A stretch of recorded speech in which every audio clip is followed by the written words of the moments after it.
ਚਲੋ ਰਾਜੇ ਸਟਾਰਟ ਕਰਦੇ ਹਾਂ। ਅੱਜ ਥੋੜ੍ਹਾ ਜਿਹਾ ਮੈਨੂੰ ਇਸ ਤਰੀਕੇ ਨਾਲ ਹੀ ਪੜ੍ਹਾਉਣਾ ਪੈਣਾ ਕਿਉਂਕਿ ਮੈਂ ਅੱਜ ਕਾਲਜ ਨਹੀਂ ਪਹੁੰਚ ਸਕਿਆ ਭਾਰਤ ਬੰਦ ਕਰਕੇ। ਅਤੇ ਦੂਸਰੀ ਚੀਜ਼ ਆ, ਫਿਰ ਮੈਂ ਕਿਹਾ ਚਲੋ ਕੱਲ੍ਹ ਦਾ ਲੈਕਚਰ ਅੱਜ ਹੀ ਰਿਕਾਰਡ ਕਰ ਦਿੰਦਾ। ਸੋ ਕਿਉਂਕਿ ਕੱਲ੍ਹ ਨੂੰ ਪਾਰਟੀ ਆ ਕਾਲਜ, ਫਿਰ ਉੱਥੇ ਟਾਈਮ ਲੱਗ ਜਾਣਾ, ਅਤੇ ਤਾਂ ਕਰਕੇ ਮੈਂ ਇਸ ਤਰੀਕੇ ਨਾਲ ਰਿਕਾਰਡ ਕਰਨ ਲੱਗਿਆ। ਕੱਲ੍ਹ ਤੋਂ ਫਿਰ ਆਪਾਂ ਉਸੇ ਤਰੀਕੇ ਨਾਲ ਹੀ ਰਿਕਾਰਡਿੰਗ ਕਰਾਂਗੇ ਜਿਵੇਂ ਮੈਂ ਪਹਿਲਾਂ ਪੜ੍ਹਾਉਂਦਾ ਹੁੰਦਾ। ਸੋ ਇੱਕ ਦਿਨ ਲਈ ਅੱਜ ਦਾ ਦਿਨ ਇੱਦਾਂ ਕਰ ਲੈਂਦੇ ਹਾਂ। ਸੋ ਸਭ ਤੋਂ ਪਹਿਲਾਂ ਆਪਾਂ ਜਿਹੜਾ ਕੰਮ ਕਰ ਲਿਆ ਸੀਗਾ ਉਹਦੀ ਗੱਲ ਕਰੀਏ। ਸਭ ਤੋਂ ਪਹਿਲਾਂ ਲੈਗਰਾਂਜੇਜ਼ ਥਿਊਰਮ ਆ ਜਿਹੜੀ, ਇਹ ਕੰਪਲੀਟ ਹੋ ਗਈ ਸੀ। ਠੀਕ ਹੈ, ਇੱਥੋਂ ਤੱਕ ਆਪਾਂ ਪਹੁੰਚ ਗਏ ਸੀਗੇ। ਕਨਵਰਸ ਆਫ ਲੈਗਰਾਂਜੇਜ਼ ਥਿਊਰਮ ਆ ਜਿਹੜਾ, ਇਹ ਆਪਾਂ ਡਿਸਕਸ ਕਰ ਰਹੇ ਸੀ ਜਿੱਥੋਂ ਤੱਕ ਮੈਨੂੰ ਯਾਦ ਆ। ਅਤੇ ਅੱਗੇ ਆਪਣਾ ਜਿਹੜਾ ਐਗਜ਼ਾਮਪਲ ਦਿੱਤੀ ਹੋਈ ਹੈ ਰਾਜੇ ਇਹਦੇ 'ਚ, ਆਹ ਵਾਲੀ ਐਗਜ਼ਾਮਪਲ ਆ ਨਾ, ਇਹ A4 ਆ ਜਿਹੜਾ, ਇਹ ਸੈੱਟ ਦਿੱਤਾ ਹੋਇਆ ਗਰੁੱਪ, ਇਹ ਤੁਸੀਂ ਹਜੇ ਤੱਕ ਪੜ੍ਹਿਆ ਹੀ ਨਹੀਂ ਹੈ। ਠੀਕ ਆ, ਸੋ ਆਪਾਂ ਹਜੇ ਇਹਦੀ ਐਗਜ਼ਾਮਪਲ ਡਿਸਕਸ ਹੀ ਨਹੀਂ ਕਰ ਸਕਦੇ। ਸੋ ਇਹਦੀ ਐਗਜ਼ਾਮਪਲ ਦੁਬਾਰਾ ਡਿਸਕਸ ਹੋਊਗੀ, ਉਹ ਐਂਡ 'ਤੇ ਦੇਖਾਂਗੇ ਆਪਾਂ, ਜਦੋਂ ਪਰਮੂਟੇਸ਼ਨ ਗਰੁੱਪ ਆਪਾਂ ਜਦੋਂ ਮਾੜਾ ਮੋਟਾ ਕਰਾਂਗੇ ਉਹਦੇ ਬਾਰੇ ਡਿਸਕਸ ਕਰੂੰਗਾ ਮੈਂ, ਉਦੋਂ ਤੁਹਾਨੂੰ ਇਹਦੇ ਬਾਰੇ ਸਮਝਾ ਦੂੰਗਾ। ਅਗਲੀ ਡੈਫੀਨੇਸ਼ਨ ਦੇਖੋ, ਆਹ ਜਿਹੜੀ ਡੈਫੀਨੇਸ਼ਨ ਦਿੱਤੀ ਹੋਈ ਆ 2.2.7 ਡੈਫੀਨੇਸ਼ਨ ਆ, ਤੁਹਾਡੀ ਕਿਤਾਬ ਤੋਂ ਹੀ ਫੋਟੋ ਖਿੱਚੀ ਹੋਈ ਹੈ ਇਹ, ਸੋ ਉੱਥੇ ਤੁਸੀਂ ਦੇਖ ਸਕਦੇ ਹੋ। ਇਹ ਕਹਿੰਦੇ ਜਿਹੜੇ ਨੰਬਰ ਆਫ ਕੋਸੈਟ ਆ ਕਿਸੇ ਸੈੱਟ 'ਚ, ਜਿਵੇਂ ਆਪਾਂ ਪਹਿਲਾਂ ਕੋਸੈਟ ਬਣਾਉਂਦੇ ਹੁੰਦੇ ਸੀਗੇ। ਫੋਰ ਐਗਜ਼ਾਮਪਲ ਕੋਸੈਟ ਜਿਵੇਂ ਇੱਕ ਜੀ ਗਰੁੱਪ ਆ, ਠੀਕ ਆ, ਉਹਦੇ ਕੋਸੈਟ ਆ HA1 ਲੈ ਲਓ, HA2 ਲੈ ਲਓ, HAK ਤੱਕ ਲੈ ਲਏ ਸੀ ਆਪਾਂ ਲੈਗਰਾਂਜੇਜ਼ ਥਿਊਰਮ ਦਾ ਜਦੋਂ ਪ੍ਰੂਫ ਕੀਤਾ। ਠੀਕ ਆ, ਇਹ ਆਪਾਂ ਜੀ ਦੇ ਕੇ ਡਿਸਟਿੰਕਟ ਕੋਸੈਟ ਆ ਜਿਹੜੇ ਉਹ ਆਪਾਂ ਮੰਨੇ ਸੀਗੇ। ਰਾਈਟ ਕੋਸੈਟ ਵੀ ਹੋ ਸਕਦੇ ਸੀ, ਇਹ ਲੈਫਟ ਵੀ, ਪਰ ਆਪਾਂ ਰਾਈਟ ਹੀ ਮੰਨੇ ਸੀਗੇ।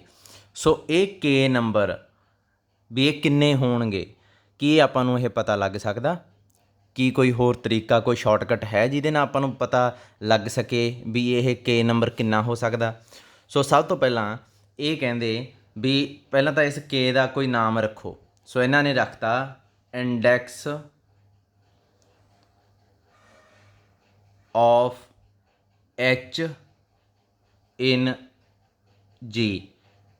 ਇਹਨੂੰ ਇਹ ਲਿਖਦੇ ਕਿਵੇਂ ਆ? G, ਇੱਥੇ ਕਈ ਵਾਰੀ ਬਿੰਦੀਆਂ ਹੀ ਪਾ ਦਿੰਦੇ ਆ, H। ਸੋ ਇਹਦਾ ਮਤਲਬ ਕੀ ਹੋਊਗਾ index of H in G? ਇਹਦਾ ਮਤਲਬ H ਦੇ ਜਿੰਨੇ ਵੀ ਰਾਈਟ ਜਾਂ ਲੈਫਟ ਕੋਸੈਟ, ਉਹ ਕੀ ਹੋਣਗੇ, ਉਹਨਾਂ ਦੀ ਗਿਣਤੀ, ਉਹਨੂੰ ਇੰਡੈਕਸ ਕਿਹਾ ਜਾਊਗਾ। ਸੋ ਇੱਥੇ ਇੰਡੈਕਸ ਆਪਾਂ ਲੈਗਰਾਂਜੇਜ਼ ਥਿਊਰਮ 'ਚ ਮੰਨੇ ਸੀਗੇ ਕੇ, ਸੋ ਇੰਡੈਕਸ ਕੀ ਆ ਗਿਆ ਸੀ? ਕੇ ਆ ਗਿਆ ਸੀ। ਚਲੋ ਡਿਸਕਸ ਕਰਦੇ ਹਾਂ। ਇੰਡੈਕਸ ਦੀ ਡੈਫੀਨੇਸ਼ਨ ਇਹਨਾਂ ਨੇ ਜੋ ਦਿੱਤੀ ਹੋਈ ਆ ਉਹ ਪੜ੍ਹ ਲਓ। ਦ ਨੰਬਰ ਆਫ ਡਿਸਟਿੰਕਟ ਲੈਫਟ ਔਰ ਰਾਈਟ। ਹੁਣ ਇਹ ਲੈਫਟ ਔਰ ਰਾਈਟ ਕਿਉਂ ਲਿਖਦੇ ਆ ਇਹ ਮੈਂ ਤੁਹਾਨੂੰ ਬਾਅਦ 'ਚ ਦੱਸੂੰਗਾ।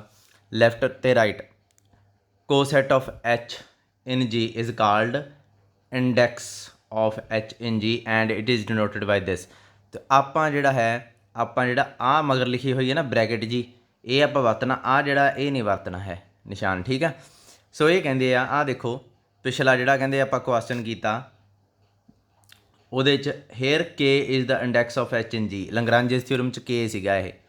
ਠੀਕ ਹੈ, ਇਹ ਕਹਿੰਦੇ ਇੱਥੋਂ ਕਲੀਅਰਲੀ ਕਹਿੰਦਾ ਕਲੀਅਰ ਕੱਟ ਪਤਾ ਲੱਗੀ ਜਾਂਦਾ। ਆਪਾਂ ਤੁਹਾਨੂੰ ਯਾਦ ਹੋਊਗਾ ਆਪਾਂ ਉੱਪਰ ਜਦੋਂ ਲੈਗਰਾਂਜੇਜ਼ ਥਿਊਰਮ ਪ੍ਰੂਵ ਕਰ ਰਹੇ ਸੀ, ਆਪਣੇ ਕੋਲੇ ਆਹ ਚੀਜ਼ ਬਣ ਗਈ ਸੀ N is equal to MK। ਕੇ ਆ ਜਿਹੜਾ ਕੀ ਸੀਗਾ? ਰਾਈਟ ਕੋਸੈਟ ਦੀ ਗਿਣਤੀ।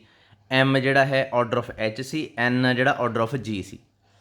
ਇੱਥੋਂ ਆਪਾਂ ਕੀ ਕਰ ਸਕਦੇ ਹਾਂ? ਇਹ ਕਹਿੰਦਾ ਇੱਥੋਂ ਇੱਕ ਕਲੀਅਰ ਕੱਟ ਆਪਣੇ ਕੋਲੇ ਵੈਲਿਊ ਨਿਕਲ ਆਉਂਦੀ ਆ ਕਿਹਦੀ? ਕਹਿੰਦਾ ਐਂ ਕਰੋ, ਇਹਦੀ ਨਾ ਵੈਲਿਊ ਪੁੱਟ ਕਰ ਦਿਓ। ਵੈਲਿਊ ਕਿਹਦੀ ਨਿਕਲੂਗੀ ਉਹ ਮੈਂ ਤੁਹਾਨੂੰ ਬਾਅਦ 'ਚ ਦੱਸਦਾ। ਕਹਿੰਦਾ ਵੈਲਿਊ ਪੁੱਟ ਕਰ ਦਿਓ। ਸੋ ਮੈਂ ਇੱਥੇ ਪੁੱਟ ਕਰਦਾ, ਆਪਣੇ ਕੋਲੇ ਕੀ ਸੀਗਾ? N is equal to MK। Lagrange's theorem ਦਾ ਜਿਹੜਾ ਪ੍ਰੂਫ ਕੀਤਾ ਸੀਗਾ, ਲੈਗਰਾਂਜੇਜ਼ ਥਿਊਰਮ ਯਾਦ ਰੱਖਿਓ। ਤੇ N ਕੀ ਸੀਗਾ? Order of G। M ਕੀ ਸੀਗਾ? Order of H। ਅਤੇ K ਕੀ ਸੀ? ਇੰਡੈਕਸ। ਸੋ ਉਹ ਆਪਾਂ ਡਿਫਾਈਨ ਕਰ ਲਿਆ। K ਕੀ ਸੀਗਾ? ਉਹ ਸੀਗਾ ਇੰਡੈਕਸ। ਸੋ ਇਸ ਤਰੀਕੇ ਨਾਲ ਆਪਾਂ ਲਿਖ ਕੇ ਰੱਖ ਲਿਆ ਇਹ। ਠੀਕ ਆ, ਹੁਣ ਉਹ ਕੀ ਕਹਿੰਦਾ? ਕਹਿੰਦਾ ਇਹ ਤਾਂ ਬਹੁਤ ਵਧੀਆ ਚੀਜ਼ ਹੋ ਗਈ। ਆਹ ਜਿਹੜਾ ਇੰਡੈਕਸ ਆ ਪਿੱਛੇ ਲਿਖਿਆ ਹੋਇਆ, ਕਹਿੰਦਾ ਇਹਦੀ ਤਾਂ ਵੈਲਿਊ ਕੱਢੀ ਜਾ ਸਕਦੀ ਹੈ। ਕਿਵੇਂ? ਆਹ ਦੇਖੋ ਆਰਡਰ ਆਫ H ਹੈ, ਇਹਨੂੰ ਇਹ ਹੈ ਤਾਂ ਇੱਕ ਨੰਬਰ ਹੀ ਆ ਨਾ, ਆਹ G ਇੰਡੈਕਸ H ਇੱਕ ਨੰਬਰ ਹੀ ਆ। ਸੋ ਨੰਬਰ ਪਿਆ ਰਵੇ, ਤੁਸੀਂ ਕੀ ਕਰਨਾ, ਆ ਜਿਹੜਾ ਐਚ ਆ ਇਹਨੂੰ ਇਹਦੇ ਥੱਲੇ ਲੈ ਆਓ। ਕੀ ਬਣ ਜੂਗਾ ਇਹ ਆਪਣੇ ਕੋਲੇ, ਆਰਡਰ ਆਫ ਜੀ ਆਰਡਰ ਆਫ ਐਚ ਦੇ ਥੱਲੇ ਆ ਜਾਊਗਾ ਜੇ ਇੰਡੈਕਸ ਐਚ। ਆ ਚੀਜ਼ ਆਪਣੇ ਕੋਲੇ ਬਣ ਜੂਗੀ। ਠੀਕ ਹੈ ਜੀ।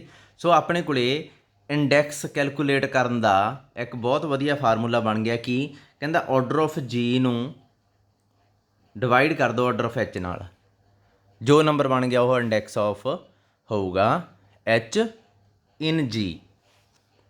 ਹੁਣ ਇਹ ਤਾਂ ਬਹੁਤ ਵਧੀਆ ਫਾਰਮੂਲਾ ਬਣ ਗਿਆ। ਮਤਲਬ ਕੀ ਆ ਕਿ ਰਾਈਟ ਕੋਸੈਟ ਚਾਹੇ ਲੈਫਟ ਕੋਸੈਟ, ਉਹਨਾਂ ਦੀ ਗਿਣਤੀ ਇਸ ਫਾਰਮੂਲੇ ਨਾਲ ਕੱਢੀ ਜਾ ਸਕਦੀ ਹੈ, ਐਚ ਦੇ ਰਾਈਟ ਕੋਸੈਟ ਤੇ ਐਚ ਦੇ ਲੈਫਟ।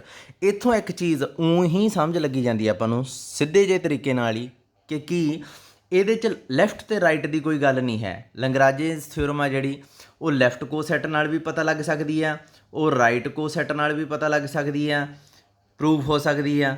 ਜਿੱਥੇ ਜਿੱਥੇ ਲੈਫਟ ਲਿਆ ਉੱਥੇ ਉੱਥੇ ਰਾਈਟ ਲੈ ਲਓ, ਪ੍ਰੂਫ ਹੋ ਜੂਗੀ। ਪਰ ਇੱਥੋਂ ਆਪਣੇ ਕੋਲ ਇੱਕ ਚੀਜ਼ ਆ ਗਈ ਕਿ ਇੱਥੇ ਲੈਫਟ ਤੇ ਰਾਈਟ ਦੀ ਤਾਂ ਕੋਈ ਗੱਲ ਹੀ ਨਹੀਂ ਹੋਈ ਇਹ ਸਾਰੇ ਫਾਰਮੂਲੇ 'ਚ। ਇਹਦਾ ਮਤਲਬ ਕੀ ਹੋਊਗਾ ਕਿ ਲੈਫਟ ਕੋਸੈਟ ਵੀ ਉਨੇ ਹੀ ਹੋਣਗੇ ਜਿੰਨੇ ਰਾਈਟ। ਮਤਲਬ ਕੋਸੈਟ ਦੇ ਰਾਈਟ ਲੈਫਟ ਹੋਣ ਨਾਲ ਉਹਨਾਂ ਦੀ ਗਿਣਤੀ 'ਤੇ ਫਰਕ ਹੀ ਨਹੀਂ ਪੈਂਦਾ ਹੋਣਾ, ਤਾਂ ਹੀ ਇੱਕ ਫਾਰਮੂਲਾ ਬਣਿਆ। ਨਹੀਂ ਤਾਂ ਲੈਫਟ ਵਾਸਤੇ ਅਲੱਗ ਬਣਨਾ ਸੀ, ਰਾਈਟ ਵਾਸਤੇ ਅਲੱਗ ਬਣਨਾ ਸੀ। ਪਰ ਜੇ ਤੁਹਾਨੂੰ ਹਜੇ ਵੀ ਸ਼ੱਕ ਹੈ ਤਾਂ ਜਿਹੜੀ ਲੰਗਰਾਂਜੇਸ ਥਿਓਰਮ ਆ ਆਪਾਂ ਕੀਤੀ ਸੀ, ਆਹ ਵਾਲੀ, ਇੱਥੇ ਜਿੱਥੇ ਜਿੱਥੇ ਰਾਈਟ ਕੋਸੈਟ ਲਏ ਹੋਏ ਆ ਨਾ, ਉੱਥੇ ਉੱਥੇ ਲੈਫਟ ਲੈ ਕੇ ਦੇਖ ਲਓ, ਸਾਰਾ ਪ੍ਰੂਫ ਹੋ ਜਾਊਗਾ। ਅਤੇ ਐਂਡ 'ਤੇ ਤੁਸੀਂ ਜਿਵੇਂ ਆਪਾਂ ਇੱਥੇ ਆਏ ਆ ਨਾ, ਐਂਡ 'ਤੇ ਤੁਸੀਂ ਇੱਥੇ ਹੀ ਫੇਰ ਪਹੁੰਚ ਜਾਓਗੇ ਆਹ ਨੰਬਰ 'ਤੇ, ਜਿਹਦੇ 'ਚ ਐਨ ਕੀ ਹੋਊਗਾ, ਆਰਡਰ ਆਫ ਜੀ, ਕੇ ਕੀ ਹੋਊਗਾ, ਲੈਫਟ ਕੋਸੈਟ ਦੀ ਗਿਣਤੀ, ਅਤੇ ਐਮ ਕੀ ਹੋਊਗਾ, ਆਰਡਰ ਆਫ ਐਚ। ਫਿਰ ਕੇ ਆ ਜਿਹੜਾ ਉਹ ਕੈਲਕੂਲੇਟ ਜਦੋਂ ਤੁਸੀਂ ਕਰੋਗੇ ਕਿਹਦੇ ਬਰਾਬਰ ਆ ਜਾਊਗਾ, ਕੇ ਜਿਹੜਾ ਹੈ ਉਹ ਫਿਰ ਆਰਡਰ ਆਫ ਜੀ ਅਤੇ order of H the division ਦੇ ਬਰਾਬਰ ਹੀ ਆ ਜਾਊਗਾ। ਯਾਨੀ ਕਿ ਲੈਫਟ ਕੋਸੈਟ ਹੋਣ, ਰਾਈਟ ਕੋਸੈਟ ਹੋਣ, ਉਹਨਾਂ ਦੀ ਗਿਣਤੀ ਕਰਨੀ ਆ ਬਸ, ਜੀ ਦੇ ਆਰਡਰ ਨੂੰ ਐਚ ਦੇ ਆਰਡਰ ਨਾਲ ਡਿਵਾਈਡ ਕਰ ਦਿਓ। ਇਹ ਤਾਂ ਬਹੁਤ ਵਧੀਆ ਚੀਜ਼ ਪਤਾ ਲੱਗ ਗਈ ਆਪਾਂ ਨੂੰ। ਸੋ ਆਪਾਂ ਅੱਗੇ ਚੱਲਦੇ ਹਾਂ। ਆਹ ਜਿਹੜੀ ਚੀਜ਼ ਆ ਥਿਓਰਮ, ਇਹ ਆਪਾਂ ਕਰ ਚੁੱਕੇ ਹਾਂ ਪਹਿਲਾਂ। ਇਹਨਾਂ ਨੇ ਲੰਗਰਾਂਜੇਸ ਥਿਓਰਮ ਜਿਹੜੇ ਬਾਅਦ 'ਚ ਆਪਾਂ ਰਿਜ਼ਲਟ ਕੱਢ ਲਏ, ਉਹਨਾਂ ਦੀ ਹੈਲਪ ਨਾਲ ਇਹ ਥਿਓਰਮ ਦੁਬਾਰਾ ਕਰਵਾਈ ਆ। ਸੋ ਆਪਾਂ ਪੇਪਰ 'ਚ ਜਿਹੜਾ ਜਦੋਂ ਆ ਗਈ, ਆਪਾਂ ਪਹਿਲਾਂ ਜਿਹੜਾ ਪ੍ਰੂਫ ਕੀਤਾ ਸੀ ਉਸੇ ਪ੍ਰੂਫ ਦੇ ਨਾਲ ਹੀ ਤੁਸੀਂ ਇਹ ਕਰ ਦੇਣੀ ਹੈ, ਦੁਬਾਰਾ ਨਹੀਂ ਕਰਨੀ। ਸੋ ਮੈਂ ਛਡਾਉਣ ਲੱਗਾ।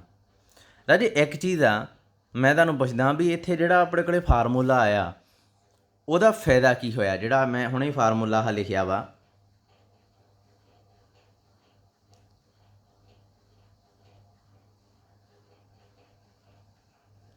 ਇਹ ਹੈ ਕੀ? ਸਭ ਤੋਂ ਪਹਿਲਾਂ ਇਹ ਸੀਗੇ ਕੋਸੈਟ। ਕੋਸੈਟ ਕੀ ਹੁੰਦੇ ਆ? ਟੁਕੜੇ, ਪੀਸ। ਠੀਕ ਹੈ, ਕਿਹਦੇ ਪੀਸ? ਗਰੁੱਪ ਦੇ। ਸੋ ਐਚ ਦੀ ਹੈਲਪ ਨਾਲ ਜੀ ਦੇ ਕਿੰਨੇ ਟੁਕੜੇ ਕੀਤੇ ਜਾ ਸਕਦੇ ਆ, ਕੋਸੈਟ ਕਿੰਨੇ ਬਣਾਏ ਜਾ ਸਕਦੇ ਆ, ਉਹਨਾਂ ਦੀ ਗਿਣਤੀ ਆ ਜਾਂਦੀ ਹੈ। ਹੁਣ ਇੱਥੋਂ ਇੱਕ ਸਿੱਧਾ ਜਿਹਾ ਰਿਜ਼ਲਟ ਬਣਦਾ ਮੇਰੇ ਕੋਲੇ, order of H, order of H ਜੇ ਮੈਂ ਵੱਡਾ ਕਰਨਾ ਸ਼ੁਰੂ ਕਰਦਾ, ਲਾਰਜ, ਤਾਂ ਇਸ ਨੰਬਰ 'ਤੇ ਕੀ ਇਫੈਕਟ ਪਊਗਾ? ਆਰਡਰ ਆਫ ਜੀ ਫਿਕਸ ਹੈ, ਆਰਡਰ ਆਫ ਐਚ ਮਤਲਬ ਪਹਿਲਾ ਸਬ ਗਰੁੱਪ ਮਿਲਿਆ ਛੋਟਾ ਸੀ, ਦੂਜਾ ਉਦੋਂ ਵੱਡਾ, ਤੀਜਾ ਉਦੋਂ ਵੱਡਾ, ਫਿਰ ਐਂਡ 'ਤੇ ਐਚ ਮਿਲ ਗਿਆ। ਦੇਖੋ ਐਚ ਦੇ ਵੱਡੇ ਛੋਟੇ ਹੋਣ ਨਾਲ ਇਸ ਨੰਬਰ 'ਤੇ, ਪੂਰੇ ਨੰਬਰ 'ਤੇ ਕੀ ਇਫੈਕਟ ਪੈ ਰਿਹਾ, ਸੋਚ ਕੇ ਦੱਸੋ। ਆਰਡਰ ਆਫ ਜੀ ਮੰਨ ਲਓ 10 ਆ, ਠੀਕ ਹੈ, ਜੇ ਆਰਡਰ ਆਫ ਜੀ 10 ਹੀ ਰਹੂਗਾ। ਆਰਡਰ ਆਫ ਐਚ ਜੇ 2 ਆ ਤਾਂ ਟੁਕੜੇ ਕਿੰਨੇ ਹੋ ਗਏ? ਕਿਉਂਕਿ ਮੈਨੂੰ ਪਤਾ ਵੀ ਆਹ ਫਾਰਮੂਲਾ ਜਿਹੜਾ ਹੈ, ਆਹ ਬਾਕਸ 'ਚ ਜਿਹੜਾ ਫਾਰਮੂਲਾ ਲਿਖਿਆ ਇਹ ਕੀ ਹੈ, ਜੀ ਇੰਡੈਕਸ ਐਚ ਵਾਸਤੇ ਕੰਮ ਕਰਦਾ। ਸੋ ਇਹਦਾ ਮਤਲਬ ਕੀ ਹੈ, ਟੁਕੜਿਆਂ ਦੀ ਗਿਣਤੀ ਆ। ਸੋ ਕਿਹੜੇ ਟੁਕੜੇ? ਜਿਹੜੇ ਐਚ ਜੀ 'ਚ ਕਰ ਬਣਾਉਂਦਾ। ਸੋ ਜੇ ਮੰਨ ਲਓ ਕਿ ਐਚ ਦਾ ਆਰਡਰ 2 ਆ ਤਾਂ ਜੀ ਦਾ ਆਰਡਰ 10 ਆ, ਤਾਂ ਟੁਕੜੇ ਕਿੰਨੇ ਹੋਣਗੇ? 5। ਜੇ ਐਚ ਦਾ ਆਰਡਰ ਵੱਧ ਜੇ, ਬਣ ਜੇ ਇਹ 5, ਦੈਨ ਟੁਕੜੇ ਕਿੰਨੇ ਹੋਣਗੇ? 2। ਜੇ ਐਚ ਦਾ ਆਰਡਰ 10 ਹੀ ਹੋ ਜਾਏ, ਕਿਉਂਕਿ ਗਰੁੱਪ ਦਾ ਜੇ ਐਚ ਦੀ ਜਗ੍ਹਾ 'ਤੇ ਜੀ ਹੋ ਜਾਏ ਮੰਨ ਲਓ, ਕਿਉਂਕਿ ਗਰੁੱਪ ਵੀ ਆਪਣਾ ਸਬ ਗਰੁੱਪ ਹੁੰਦਾ, ਸੋ ਐਚ ਦੀ ਜਗ੍ਹਾ ਜੀ ਆ ਸਕਦਾ। ਸੋ ਇੱਥੇ ਟੁਕੜੇ ਕਿੰਨੇ ਹੋਣਗੇ ਫਿਰ? 10/10 ਕੀ ਹੁੰਦਾ? 1। 10/5 ਵੇਰੇ ਟੁਕੜੇ 2, 10/2 ਵੇਰੇ ਟੁਕੜੇ 5, ਸੋ 10/10 ਵੇਰੇ 1। ਸੋ ਟੁਕੜੇ ਆ ਜਿਹੜੇ ਉਹ ਕੀ ਆ ਆਪਣੇ ਘਟਦੇ ਜਾਂਦੇ ਆ। ਜਿਵੇਂ ਜਿਵੇਂ ਮੈਂ ਇਹ ਨੰਬਰ ਨੂੰ ਵੱਡਾ ਕੀਤਾ, ਐਚ ਨੂੰ ਵੱਡਾ ਕੀਤਾ, ਉਵੇਂ ਉਵੇਂ ਟੁਕੜੇ ਆ ਜਿਹੜੇ ਉਹ ਘਟਦੇ ਜਾਂਦੇ ਆ। ਜਿਵੇਂ ਜਿਵੇਂ ਮੈਂ ਛੋਟਾ ਕਰੂੰਗਾ ਤਾਂ ਇਹ ਟੁਕੜਿਆਂ ਦੀ ਗਿਣਤੀ ਵੱਧਦੀ ਜਾਊਗੀ। ਸੋ ਇਹ ਤੁਸੀਂ ਦੇਖਣਾ ਹੁਣ ਟੁਕੜੇ ਆ ਜਿਹੜੇ ਉਹ ਕਿੰਨੇ ਕਰਨੇ ਆ। ਜੇ ਮੰਨ ਲਓ ਐਚ ਦੀ ਜਗ੍ਹਾ 'ਤੇ ਤੁਹਾਨੂੰ ਪਤਾ ਵੀ ਇਹ ਆ ਜਿਹੜਾ ਸੈੱਟ ਕੱਲੀ ਆਈਡੈਂਟੀਟੀ ਜੇ ਇਹਦੇ 'ਚ ਹੋਵੇ ਤਾਂ ਇਹ ਕੀ ਹੁੰਦਾ? ਇਹ ਵੀ ਸਬ ਗਰੁੱਪ ਹੁੰਦਾ। ਅਤੇ ਇਹਦਾ ਆਰਡਰ ਕਿੰਨਾ ਹੁੰਦਾ? ਇਹ ਸਾਰਿਆਂ ਨੂੰ ਪਤਾ ਕਿ ਜੇ ਇਹਦੇ 'ਚ ਇਕੱਲੀ ਆਈਡੈਂਟੀਟੀ ਆ ਤਾਂ ਇਹਦਾ ਆਰਡਰ ਕੀ ਆ? 1 ਹੋਊਗਾ।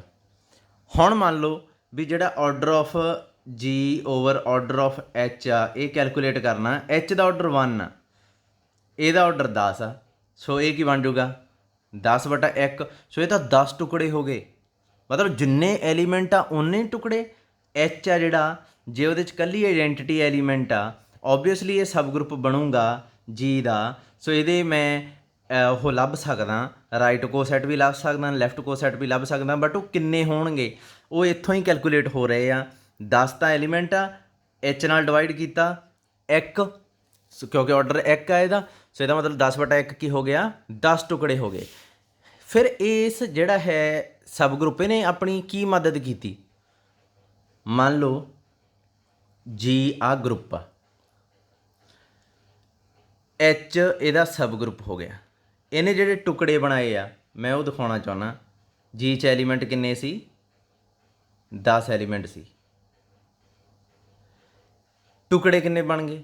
10 ਬਣ ਗਏ। ਰਾਜੇ ਇਹਨੇ ਹਰੇਕ ਇੱਕ ਐਲੀਮੈਂਟ ਨੂੰ ਅਲੱਗ ਟੁਕੜਾ ਬਣਾਤਾ।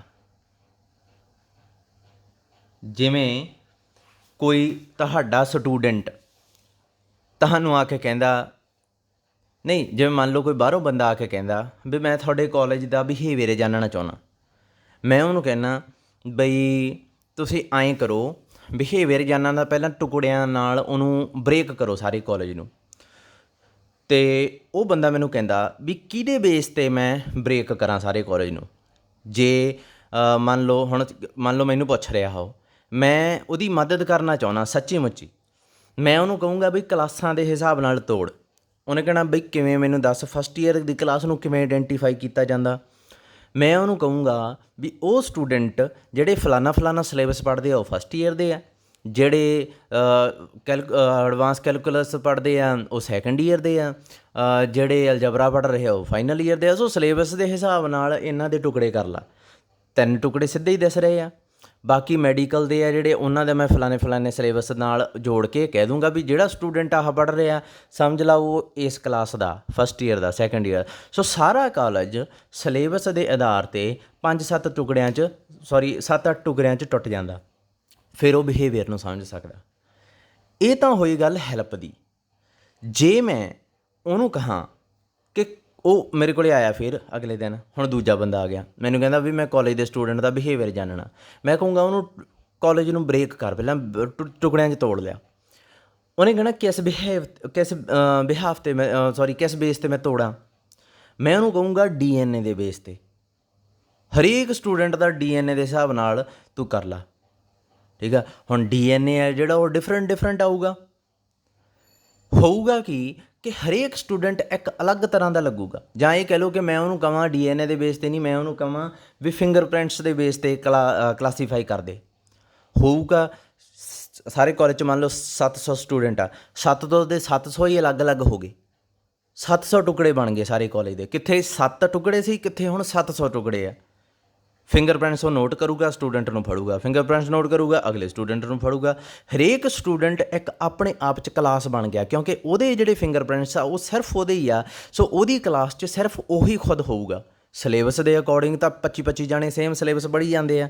25 ਜਾਣਿਆਂ ਦੀ ਇੱਕ ਕਲਾਸ ਬਣ ਗਈ ਸੀ।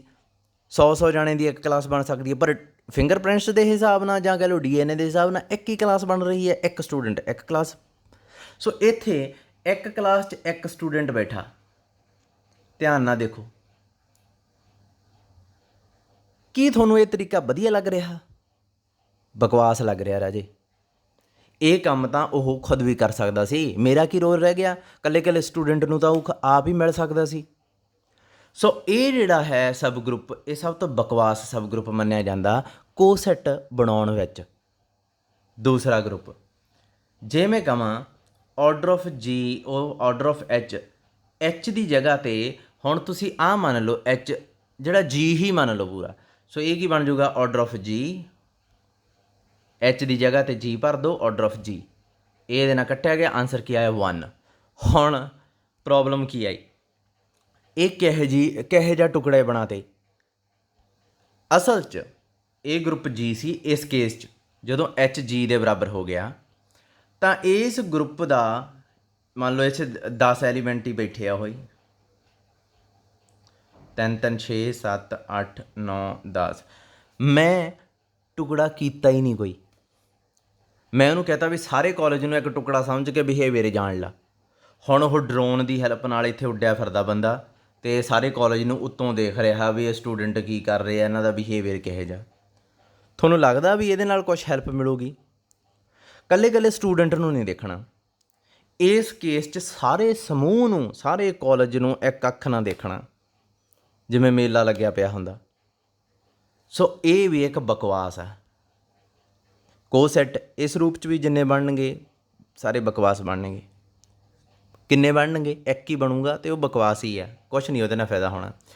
ਸੋ ਇਸ ਤਰੀਕੇ ਨਾਲ ਆਪਾਂ ਕੋਸੈਟ ਬਣਾਉਂਦੇ ਹਾਂ।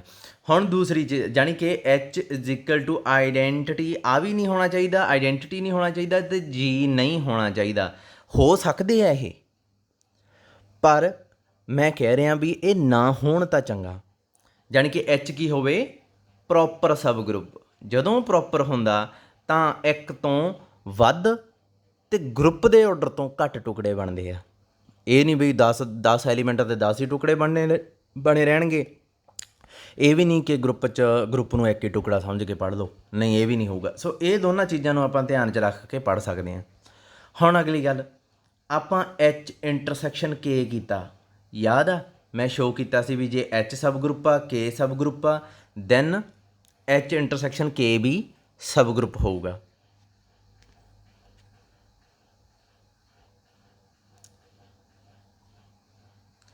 ਜਾਣੀ ਕਿ ਇਹ ਵੀ ਸਬ ਗਰੁੱਪ ਹੋਊਗਾ। ਮੈਨੂੰ ਦੱਸੋ ਇਹ ਕਿਉਂ ਕੀਤਾ ਸੀ? ਜੀ ਸੀ ਗਰੁੱਪ, ਉਹਦੇ 2 ਆਪਣੇ ਕੋਲੇ ਸਬ ਗਰੁੱਪ ਸੀ, ਐਚ ਅਤੇ ਕੇ। ਮੈਂ ਕਿਹਾ ਇੰਟਰਸੈਕਸ਼ਨ ਵੀ ਆਪਣੇ ਕੋਲੇ ਸਬ ਗਰੁੱਪ ਬਣਦੀ ਆ। ਕਿਉਂ ਕੀਤਾ ਹੋਊ ਇਹ? ਇਸ ਚੀਜ਼ ਨੂੰ ਧਿਆਨ ਨਾਲ ਸਮਝੋ। ਇਹ ਮੰਨ ਲਓ ਐਚ ਆ, ਇਹ ਮੰਨ ਲਓ ਕੇ ਆ। ਇਹ ਜਿਹੜਾ ਹੈ ਐਚ ਇੰਟਰਸੈਕਸ਼ਨ ਕੇ ਆ। ਮੈਂ ਤੁਹਾਨੂੰ ਪੁੱਛਦਾ, ਤਿੰਨਾਂ 'ਚ ਕੁਆਲਿਟੀ ਕੀ ਹੈ? ਤਿੰਨੇ ਹੀ ਸਬ ਗਰੁੱਪ ਆ। ਇਹਦੇ 'ਚ ਐਚ 'ਚ ਐਲੀਮੈਂਟ ਜਦ, ਹੁਣ ਮੈਂ ਤੁਹਾਨੂੰ ਇੱਕ ਕੁਐਸਚਨ ਪੁੱਛਣ ਲੱਗਾ, ਤਿੰਨਾਂ ਦੀ ਗੱਲ ਕਰੋ, ਤਿੰਨਾਂ 'ਚ ਸਭ ਤੋਂ ਘੱਟ ਐਲੀਮੈਂਟ ਕਿਹਦੇ 'ਚ ਆ? ਤੁਸੀਂ ਕਹੋਗੇ ਸਰ ਇੰਟਰਸੈਕਸ਼ਨ 'ਚ, ਅਤੇ ਡੈਫੀਨੇਟਲੀ ਘੱਟ ਹੀ ਹੋਣਗੇ, ਹੈ ਨਾ, ਛੋਟਾ ਹੋਊਗਾ ਇੰਟਰਸੈਕਸ਼ਨ, ਮਤਲਬ ਐਚ ਤੋਂ ਵੀ ਛੋਟਾ, ਕੇ ਤੋਂ ਵੀ ਛੋਟਾ। ਆਪਾਂ ਨੂੰ ਇੱਕ ਰਿਜ਼ਲਟ ਪਤਾ ਵੀ ਐਚ ਇੰਟਰਸੈਕਸ਼ਨ ਕੇ ਹੈ ਨਾ ਜਿਹੜੀ, ਇਹ ਐਚ 'ਚ ਵੀ ਕੰਟੇਨ ਕਰਦੀ ਆ, ਇਹ ਜਿਹੜੀ ਹੈ ਕਹਿ ਲਓ ਕਿ ਕੇ 'ਚ ਵੀ ਕੰਟੇਨ ਕਰਦੀ ਹੁੰਦੀ ਹੈ, ਇਹ ਦੋਹਾਂ 'ਚ ਕੰਟੇਨ ਕਰਦੀ ਹੁੰਦੀ ਹੈ। ਇਹਦਾ ਮਤਲਬ ਆਰਡਰ ਆਫ ਐਚ ਇੰਟਰਸੈਕਸ਼ਨ ਕੇ ਹੈ ਜਿਹੜਾ, ਇਹ ਐਚ ਤੋਂ ਛੋਟਾ ਜਾਂ ਬਰਾਬਰ ਹੋਊ, ਬਰਾਬਰ ਵੀ ਹੋ ਸਕਦਾ, ਅਤੇ ਕੇ ਤੋਂ ਵੀ ਛੋਟਾ ਜਾਂ ਬਰਾਬਰ ਹੋਊ। ਪਰ ਜਦੋਂ ਆਪਾਂ ਪੜ੍ਹਦੇ ਹਾਂ ਜ਼ਿਆਦਾਤਰ ਕੇਸ 'ਚ ਇਹ ਬਰਾਬਰ ਨਹੀਂ ਹੁੰਦਾ। ਕਹਿ ਲਓ ਕਿ ਇਹ ਸਟ੍ਰਿਕਟਲੀ ਛੋਟਾ ਹੀ ਹੁੰਦਾ। ਇਹਦੇ 'ਚ ਕੁਛ ਐਲੀਮੈਂਟ ਐਸੇ ਹੁੰਦੇ ਆ ਜਿਹੜੇ ਐਚ 'ਚ ਹੈਗੇ ਆ ਅਤੇ ਐਚ ਇੰਟਰਸੈਕਸ਼ਨ ਕੇ 'ਚ ਨਹੀਂ ਹੈ। ਮੈਂ ਤੁਹਾਨੂੰ ਦੱਸ ਰਿਹਾ ਵੀ ਗਰੁੱਪ ਥਿਊਰੀ ਦੇ ਗਰੁੱਪ ਦੇ ਅੰਦਰ ਵੜ ਕੇ ਕਿਵੇਂ ਪੜ੍ਹੀਦਾ, ਠੀਕ ਆ? ਗਰੁੱਪ ਦੇ ਅੰਦਰ ਵੜ ਕੇ ਕਿਵੇਂ ਪੜ੍ਹੀਦਾ? ਤੁਸੀਂ ਗਰੁੱਪ ਦੇ ਅੰਦਰ ਜਾਣਾ ਹੀ ਨਹੀਂ ਹੈ। BSc ਫਾਈਨਲ ਦੇ ਸਿਲੇਬਸ 'ਚ ਹੀ ਨਹੀਂ ਹੈ, MSc ਦੇ ਸਿਲੇਬਸ 'ਚ ਨਹੀਂ ਹੈ। ਬਟ ਪ੍ਰੋਬਲਮ ਕੀ ਆਉਂਦੀ ਆ? ਤੁਹਾਨੂੰ MSc ਇਹਦਾ ਜਿਹੜੀ ਹੈ ਪ੍ਰੈਕਟੀਕਲ ਮੀਨਿੰਗ ਆ ਕਦੇ ਪਤਾ ਹੀ ਨਹੀਂ ਲੱਗਦੀ। ਅਲਜਬਰਾ 'ਚ ਮੈਨੂੰ ਜਦੋਂ ਮੈਂ ਪੜ੍ਹਾਉਂਦਾ ਸੀਗਾ ਪਹਿਲੇ ਸਾਲ, ਮੈਨੂੰ ਸਟੂਡੈਂਟਸ ਨੇ ਸ਼ਿਕਾਇਤ ਕੀਤੀ ਸੀ ਵੀ ਸਰ ਅਲਜਬਰਾ ਜਿਹੜਾ ਹੈ ਕਦੇ ਰੀਅਲ ਲਾਈਫ 'ਚ ਕੰਮ ਨਹੀਂ ਆ ਸਕਦਾ, ਇਹਦਾ ਕੋਈ ਮੀਨਿੰਗ ਹੀ ਨਹੀਂ ਬਣਦਾ ਹੈ। ਜੇ ਤੁਹਾਨੂੰ ਮੈਂ ਸਿੱਧਾ ਇਹ ਸਾਰੀਆਂ ਚੀਜ਼ਾਂ ਦੱਸੀ ਜਾਵਾਂ, ਤੁਸੀਂ ਕਹੋਗੇ ਵੀ ਰੀਅਲ ਲਾਈਫ ਨਾਲ ਤਾਂ ਕਨੈਕਟਡ ਹੀ ਨਹੀਂ ਹੈ ਇਹ, ਠੀਕ ਆ। ਤਾਂ ਕਰਕੇ ਮੈਂ ਇਹਦੀ ਐਪਲੀਕੇਸ਼ਨ ਦੇ ਨਾਲ ਇਹਨੂੰ ਪੜ੍ਹਾਉਣ ਲੱਗ ਗਿਆ। ਸਿਲੇਬਸ ਵੀ ਆਪਣਾ ਤੁਰੀ ਜਾਂਦਾ, ਤੁਹਾਨੂੰ ਸਮਝ ਵੀ ਲੱਗੀ ਜਾਂਦੀ ਹੈ, ਦੈਨ ਐਪਲੀਕੇਸ਼ਨ ਵੀ ਤੁਹਾਨੂੰ ਪਤਾ ਇਹਦੀ ਵੀ ਬ੍ਰੇਕ ਤਾਂ ਆਪਾਂ ਨੂੰ ਕਰਨਾ ਹੀ ਪੈਂਦਾ ਕੁਛ ਪੜ੍ਹਨ ਨੂੰ। ਪਰ ਮੈਨੂੰ ਇੱਕ ਦੱਸੋ, ਕੀ ਤੁਹਾਨੂੰ ਕਾਲਜ 'ਚ ਜਾ ਕੇ ਸਰਵੇ ਕਰਨਾ ਪਊਗਾ? ਕੀ ਤੁਸੀਂ ਕਿਸੇ ਗਰੁੱਪ ਦੇ ਅੰਦਰ ਵੜ ਕੇ ਸਟੱਡੀ ਕਰਨੀ ਆ? ਤੁਸੀਂ ਨਹੀਂ ਕਰਨੀ ਕਾਕੇ। MSc 'ਚ ਵੀ ਬਸ ਆਪਾਂ ਤੁਹਾਨੂੰ ਇਹ ਦੱਸ ਰਹੇ ਹਾਂ ਵੀ ਕਿਹੜੇ ਗਰੁੱਪਸ ਨੂੰ ਪੜ੍ਹਿਆ ਜਾ ਸਕਦਾ ਅਤੇ ਪੜ੍ਹਨ ਦਾ ਤਰੀਕਾ ਕੀ ਆ। ਪੜ੍ਹਨਾ ਨਹੀਂ ਹੈ, ਕਿਹੜੀਆਂ ਕਿਤਾਬਾਂ ਨੂੰ ਖਰੀਦ ਕੇ BSc ਫਾਈਨਲ ਕੀਤੀ ਜਾ ਸਕਦੀ ਹੈ। ਆਪਣਾ ਜਸਟ ਉਹ ਡੀਲ ਕਰਨ ਨਾਲ ਮਤਲਬ ਆ। ਜਿਵੇਂ ਕਿਤਾਬਾਂ ਵਾਲਾ ਕਿਤਾਬਾਂ ਵੇਚਦਾ, ਉਹਨੂੰ ਪਤਾ ਵੀ ਇਹਦੇ 'ਚ ਆਹ ਸਿਲੇਬਸ ਆ, ਇਹਦੇ 'ਚ ਆਹ ਕਿਤਾਬਾਂ, ਇਹਦੇ 'ਚ ਫਸਟ ਈਅਰ ਆ, ਇਹਦੇ 'ਚ ਸੈਕੰਡ ਈਅਰ ਦਾ ਸਿਲੇਬਸ ਆ, ਉਹਨੂੰ ਕਿਤਾਬਾਂ ਬਾਰੇ ਪਤਾ ਹੈ ਨਾ। ਬੱਚਿਆਂ ਨੂੰ ਉਹ ਇਹ ਵੀ ਕਹਿ ਸਕਦਾ ਬਈ ਇਹਨੂੰ ਪੜ੍ਹ ਲਿਆ ਕਰੋ, ਪਰ ਉਹਨੂੰ ਇਹ ਨਹੀਂ ਪਤਾ ਵੀ ਵਿੱਚ ਕੀ ਆ। ਆਪਾਂ ਉਹ ਨਹੀਂ ਦੇਖਣਾ, ਜਸਟ ਦੱਸਣਾ, ਆਪਣਾ ਇੱਕ ਵੇ ਸਮਝਾਉਣਾ ਵੀ ਆਹ ਕਰਕੇ ਤੁਸੀਂ ਗਰੁੱਪ ਪੜ੍ਹ ਸਕਦੇ ਹੋ। PhD ਦੇ ਸਟੂਡੈਂਟਸ ਆ ਜਿਹੜੇ MSc ਤੋਂ ਬਾਅਦ ਆ, ਉਹ ਗਰੁੱਪ ਦੇ ਐਂਟਰ ਕਰਦੇ ਆ ਵਿੱਚ, ਆਪਣਾ ਉਹ ਲੈਣਾ ਦੇਣਾ ਨਹੀਂ ਹੈ। ਹੁਣ ਮੈਨੂੰ ਇੱਕ ਗੱਲ ਦੱਸੋ, order of G over order of H intersection K, order of G order of H, order of G over order of K, ਇਹ ਕੀ ਆ? ਇਹ ਤੁਹਾਨੂੰ ਕੀ ਲੱਗਦਾ ਕੀ ਪਿਆ ਇਹ ਰਾਜੇ? ਇਹ ਹੈ H ਇੰਟਰਸੈਕਸ਼ਨ K ਦੇ ਰਾਈਟ ਔਰ ਲੈਫਟ ਕੋਸੈਟ ਇਨ G। ਮਤਲਬ H ਇੰਟਰਸੈਕਸ਼ਨ K ਜਿੰਨੇ ਟੁਕੜੇ ਕਰਦਾ G ਦੇ। ਹੁਣ ਇਹਦੀ ਗੱਲ ਕਰੋ, ਆਹ ਕੀ ਆ? H G ਦੇ ਜਿੰਨੇ ਟੁਕੜੇ ਕਰਦਾ। ਆਹ ਕੀ ਆ? ਤੀਜਾ K G ਦੇ ਜਿੰਨੇ ਟੁਕੜੇ ਕਰਦਾ। ਮੈਂ ਤੁਹਾਨੂੰ ਇੱਕ ਕੁਐਸਚਨ ਪੁੱਛਦਾ ਕਿ ਆਹ ਸਭ ਤੋਂ ਵੱਧ ਟੁਕੜੇ ਕਰੂ, ਆਹ ਵੱਧ ਟੁਕੜੇ ਕਰੂ, ਜਾਂ ਆਹ ਵੱਧ ਟੁਕੜੇ ਕਰੂ? ਤੁਸੀਂ ਕਹੋਗੇ ਸਰ ਆਹ ਸਭ ਤੋਂ ਛੋਟਾ, ਇਹ ਆਪਾਂ ਨੂੰ ਪਤਾ ਵੀ ਇਹ H ਦੇ ਆਰਡਰ ਤੋਂ ਵੀ ਛੋਟਾ, K ਦੇ ਆਰਡਰ ਤੋਂ ਵੀ ਛੋਟਾ। ਜੇ ਡਿਨੋਮੀਨੇਟਰ ਛੋਟਾ ਹੋਵੇ ਤਾਂ ਇਹਦਾ ਮਤਲਬ ਕੀ ਆ ਕਿ ਨੰਬਰ ਵੱਡਾ ਹੁੰਦਾ। ਸੋ ਇੱਥੇ ਇਹ ਵਾਲਾ ਸਾਈਨ ਆ ਜਾਊਗਾ। ਡਿਨੋਮੀਨੇਟਰ ਆਹ ਦੇਖੋ, ਇਹਦੀ ਗੱਲ ਕਰੋ ਕੱਲੀ, ਇਹਨੂੰ ਭੁੱਲ ਜਾਓ, ਇਹਨੂੰ ਭੁੱਲ ਜਾਓ, ਆਹ ਤੀਸਰੇ ਪਾਰਟ ਨੂੰ ਭੁੱਲ ਜਾਓ, ਸਿਰਫ ਇਹਦੀ ਅਤੇ ਇਹਦੀ ਗੱਲ ਕਰੋ। ਇਹਦਾ ਡਿਨੋਮੀਨੇਟਰ ਕੀ ਆ? Order of H। ਇਹਦਾ ਕੀ ਆ? Order of H intersection K। ਵੱਡਾ ਕਿਹੜਾ ਆਊਗਾ? ਓਬਵੀਅਸਲੀ ਇਹ ਵਾਲਾ ਸਾਈਨ ਪਊਗਾ, ਆਹੀ ਵੱਡਾ ਆਊਗਾ ਕਿਉਂਕਿ ਡਿਨੋਮੀਨੇਟਰ ਛੋਟਾ ਉਹਦਾ। ਇਹਦਾ ਮਤਲਬ H ਇੰਟਰਸੈਕਸ਼ਨ K ਜਿਹੜੇ ਟੁਕੜਿਆਂ ਦੀ ਟੁਕੜੇ ਕਰਦਾ G ਦੇ, ਉਹ ਗਿਣਤੀ 'ਚ H ਦੇ ਟੁਕੜਿਆਂ ਤੋਂ ਜ਼ਿਆਦਾ ਆ। ਸੋ ਇਹ ਤਾਂ ਫਾਇਦਾ ਹੋ ਗਿਆ ਆਪਾਂ ਨੂੰ ਤਾਂ ਪਤਾ ਲੱਗ ਗਿਆ ਵੀ ਇਹ ਟੁਕੜੇ ਵਧਾਈ ਦੇ ਕਿਵੇਂ ਆ ਅਤੇ ਘਟਾਈ ਦੇ ਕਿਵੇਂ ਆ। ਸੋ ਇੱਕ ਸ਼ੀਸ਼ਾ, ਇੱਕ ਪੱਥਰ ਆ, ਮੈਨੂੰ ਪਤਾ ਇਹ ਪੱਥਰ ਜੇ ਮੈਂ ਸ਼ੀਸ਼ੇ 'ਚ ਮਾਰੂੰਗਾ ਇਹ ਕਿੰਨੇ ਟੁਕੜੇ ਕਰੂਗਾ। ਜੇ ਦੂਸਰਾ ਸ਼ੀਸ਼ਾ ਆਹ ਪੱਥਰ ਆ ਇਹ ਮਾਰੂੰਗਾ ਤਾਂ ਮੈਂ ਕਿੰਨੇ ਟੁਕੜੇ ਕਰੂਗਾ। ਤਾਂ ਸਬ ਗਰੁੱਪ ਆ ਉਹ ਜਿੰਨਾ ਛੋਟਾ ਹੋਊਗਾ ਟੁਕੜੇ ਉਨੇ ਵੱਧ ਹੁੰਦੇ ਆ।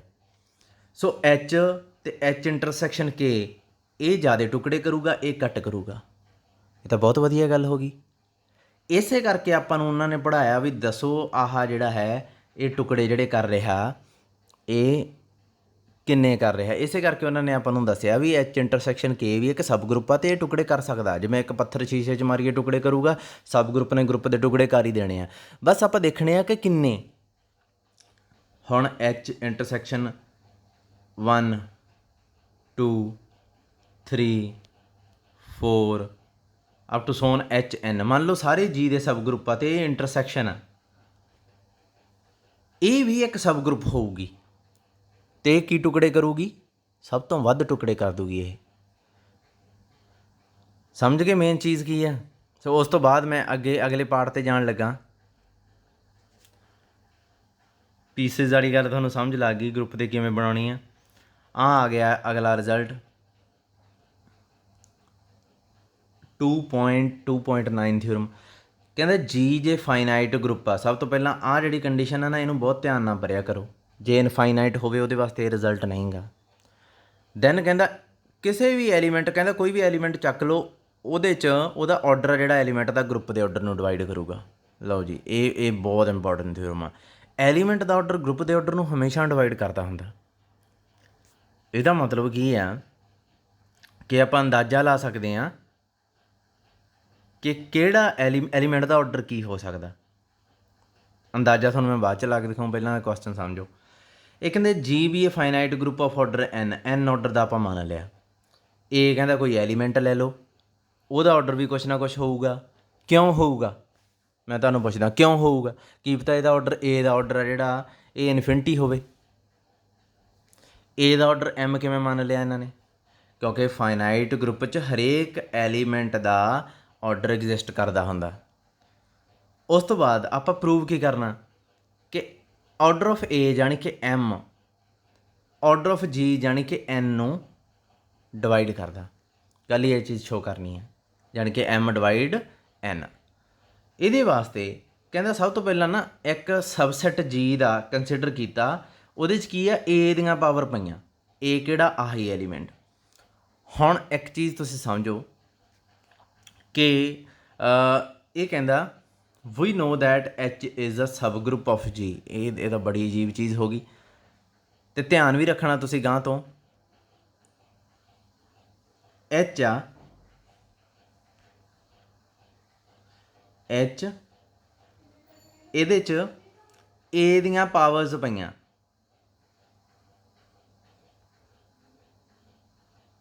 ਏ ਦੀਆਂ ਪਾਵਰਸ, ਪਾਵਰ ਕੀ ਹੋ ਸਕਦੀ ਹੈ? ਕੋਈ ਵੀ ਇੰਟੀਜ਼ਰ। ਰਾਜੇ ਇਹ ਆ ਨਾ ਜਿਹੜਾ ਸੈੱਟ, ਇਹ ਹਮੇਸ਼ਾ ਹੀ ਐਚ ਦਾ ਜਿਹਨੂੰ ਏ ਬਿਲੋਂਗ ਕਰਦਾ, ਜਿਹੜੇ ਗਰੁੱਪ ਨੂੰ ਏ ਬਿਲੋਂਗ ਕਰਦਾ, ਉਹਦਾ ਇਹ ਸਬ ਗਰੁੱਪ ਹੁੰਦਾ। ਕਿਵੇਂ ਚੈੱਕ ਕਰ ਸਕਦੇ ਹਾਂ ਆਪਾਂ? ਸਭ ਤੋਂ ਪਹਿਲਾਂ ਕੀ ਇਹ ਨੋਨ ਐਮਪਟੀ ਆ? ਕਿਹੜੇ ਐਲੀਮੈਂਟ ਇਹਦੇ 'ਚ ਪੱਕਾ ਹੈਗੇ ਆ?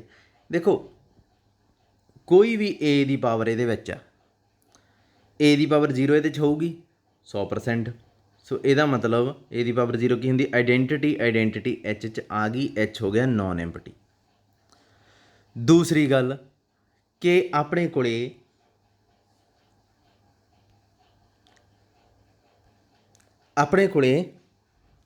ਜਿਹੜਾ ਹੈ ਇਹਦੇ 'ਚ ਐਲੀਮੈਂਟ ਆ ਜਿਹੜੇ, ਦੇਖੋ ਏ ਆ ਜਿਹੜਾ ਜੀ ਦਾ ਐਲੀਮੈਂਟ ਆ, ਏ ਸਕੇਅਰ ਕਿਹਦਾ ਹੋਊਗਾ? ਬਾਈ ਕਲੋਜ਼ਰ ਪ੍ਰੋਪਰਟੀ ਜੀ ਦਾ।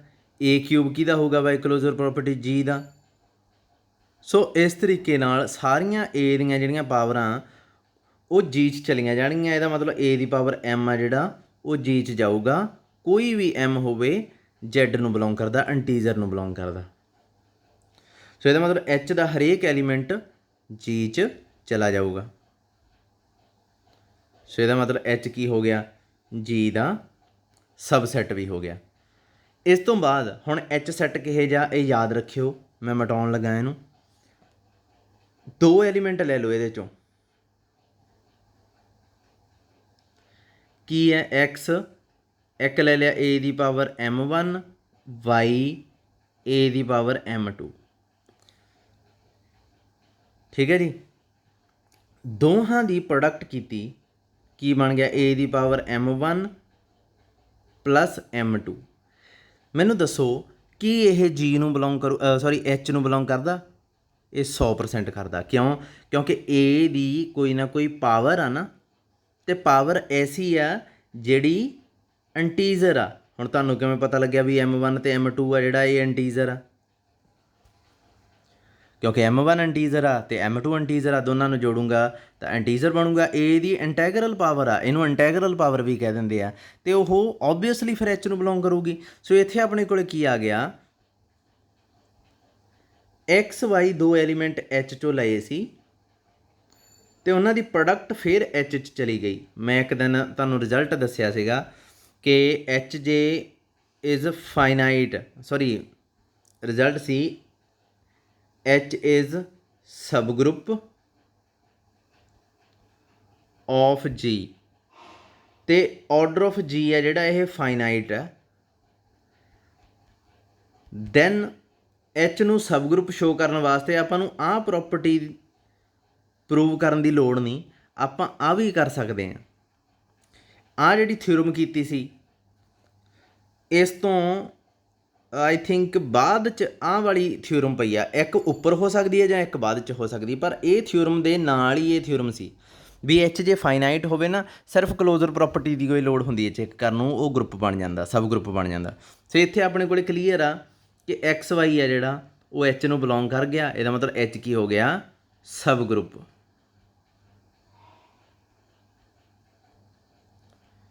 ਆਫ ਜੀ। ਸੋ ਇਹ ਚੀਜ਼ ਯਾਦ ਰੱਖਿਓ, ਜੇ ਏ ਜੀ ਨੂੰ ਬਿਲੋਂਗ ਕਰਦਾ, ਐਚ ਕੀ ਹੈ ਐਲੀਮੈਂਟ ਇਹਦੇ 'ਚ, ਏ ਦੀਆਂ ਪਾਵਰਸ -1 1 2 -2 3 -3 ਇਹ ਜਿਹੀਆਂ ਪਾਵਰਸ, ਜਾਂ ਕਹਿ ਲਓ ਇਹਨੂੰ ਐਂ ਲਿਖਿਆ ਹੋਇਆ ਜਿਵੇਂ ਮੈਂ ਲਿਖਿਆ ਸੀ ਏ ਦੀ power m belongs to integer, ਤਾਂ ਇਹ ਜਿਹੜਾ ਸੈੱਟ ਆ ਇਹ ਐਲੀਮੈਂਟ ਦੇ ਕਰਕੇ ਇਹ ਜੀ ਦਾ ਸਬ ਗਰੁੱਪ ਬਣ ਜਾਂਦਾ। ਸੋ ਇਹ ਚੀਜ਼ ਨੂੰ ਹੀ ਉਹਨੇ ਲਿਖਿਆ ਹੋਇਆ ਇੱਥੇ।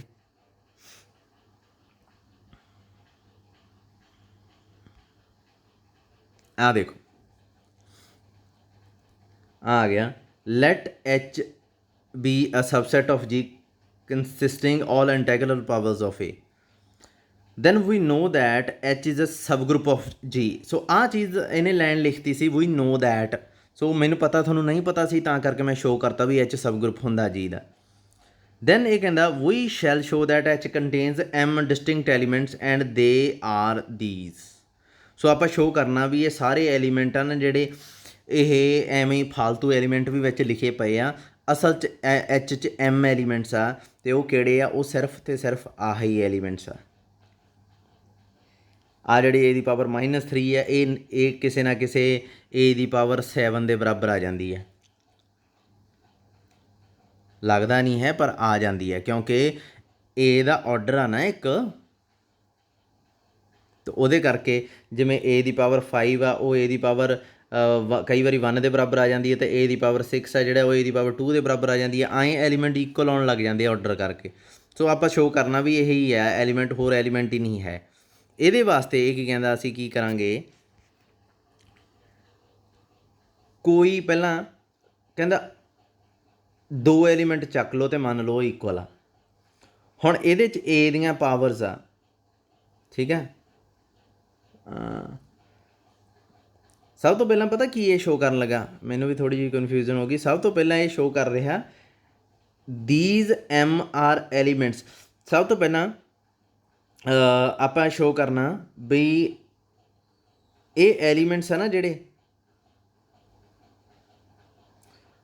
ਵੇਟ ਕਰੋ ਇੱਕ minute, there exist a positive integer on distinct. ਸਭ ਤੋਂ ਪਹਿਲਾਂ ਇਹਨਾਂ ਨੂੰ ਇਹ ਡਿਸਟਿੰਕਟ ਸ਼ੋਅ ਕਰ ਰਿਹਾ ਸਾਰਿਆਂ ਨੂੰ, ਆਹ ਜਿਹੜੇ ਐਲੀਮੈਂਟਸ ਜੇ ਡਿਸਟਿੰਕਟ ਸ਼ੋਅ ਕਰਤੇ, ਇਹ ਐਚ 'ਚ ਤਾਂ ਹੈਗੇ ਹੀ ਆ, ਐਚ 'ਚ ਤਾਂ ਆ ਪਏ ਆ, ਦਿਸੀ ਜਾਂਦੇ ਐਂਡ ਵਾਲੇ ਇਹੀ ਪਏ ਆ, ਏ ਤੋਂ ਲੈ ਕੇ ਏ ਦੀ ਪਾਵਰ ਐਮ ਤੱਕ ਆਉਣਗੇ, ਵਿੱਚ ਐਲੀਮੈਂਟ ਤਾਂ ਇਹ ਐਚ ਦੇ ਹੀ ਆ, ਡਿਸਟਿੰਕਟ ਹੋ ਜਾਣਗੇ। ਆਪਾਂ ਦੇਖਦੇ ਹਾਂ ਉਹਦੇ ਨਾਲ ਇਹ ਕੀ ਕਰੂਗਾ ਫਿਰ, ਇੱਕ ਮਿੰਟ।